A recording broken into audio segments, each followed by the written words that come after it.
Hi friends, welcome to learn computer Telugu video channel. నా పేరు మోహన్. ఈరోజు మీకు టాలీలో వోచెస్ ఎంట్రీ చేసిన వోచెస్ని లేదా లెడ్జెస్ని ఎలా డిలీట్ చేయాలో చూపించబోతున్నాను.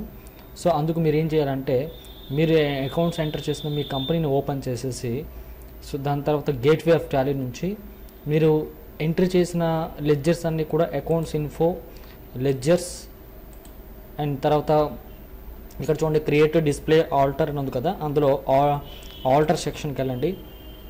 సో ఆల్టర్ క్లిక్ చేసిన తర్వాత ఇక్కడ మీకు లెడ్జర్స్ అన్ని డిస్ప్లే అవుతాయి. అందులో మీకు ఏ లెడ్జర్ని డిలీట్ చేయాలనుకుంటున్నారో ఆ లెడ్జర్ సెలెక్ట్ చేయండి. సెలెక్ట్ చేసినాక దాన్ని ఓపెన్ చేయండి. చూడండి లెడ్జర్ ఓపెన్ అయింది కదా. ఇప్పుడు ఈ లెడ్జర్ని మనం Alt+D ప్రెస్ చేసి లెడ్జర్ని డిలీట్ చేయొచ్చు. Alt+D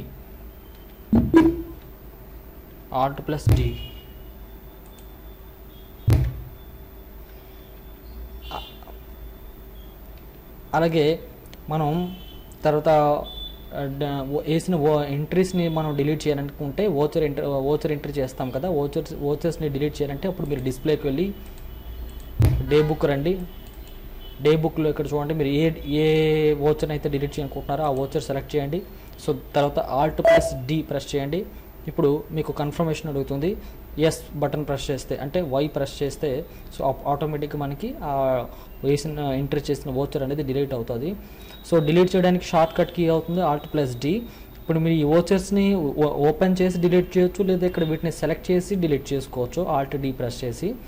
సో ఇంకొకటి ఏంటంటే, డే బుక్ ఓపెన్ చేసిన తర్వాత మీకు ఏ రోజు డే అయితే మీరు డేట్ ఎంట్రీ చేసి ఉంటారో ఆ డేట్లో వేసిన వోచర్లే వస్తాయి. ఒకవేళ మీరు అన్ని వోచర్స్ని ఒకేసారి చూడాలంటే ఇక్కడ Alt+F2 ప్రెస్ చేసేసి మీరు పీరియడ్ ఇవ్వాల్సి ఉంటుంది. ఈ పీరియడ్ ఇచ్చిన ఇక్కడ ఏ పీరియడ్లో ఇస్తారో ఆ పీరియడ్లో వోచర్స్ అన్ని ఇక్కడ మనకి డిస్ప్లే అవుతాయి. So thank you for watching this video. మరిన్ని వీడియోస్ కోసం మా ఛానల్ని సబ్స్క్రైబ్ చేయండి. థ్యాంక్ యూ, నమస్తే.